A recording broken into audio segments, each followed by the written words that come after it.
ఏ ఇంట్లో అయితే కలబంద మొక్క ఉంటుందో ఆ ఇంట్లో ముక్కోటి దేవతలు ఉంటారు.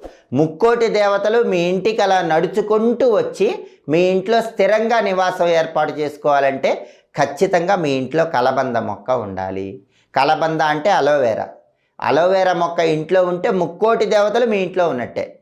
కలబంద మొక్క ఆకులో లక్ష్మీదేవి ఉంటుంది.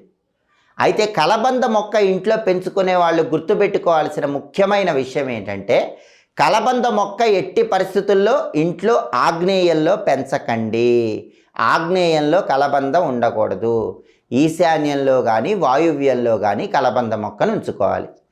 అలాగే కలబంద గుజ్జు తీసి శుక్రవారం పూట శ్రీ మహాలక్ష్మీదేవికి ఆ గుజ్జు నివేదన చేసి ఆ తర్వాత ఆ గుజ్జుని నీళ్లలో కలుపుకొని మీరు స్నానం చేస్తే భయంకరమైనటువంటి దరిద్రాలన్నీ పోతాయి.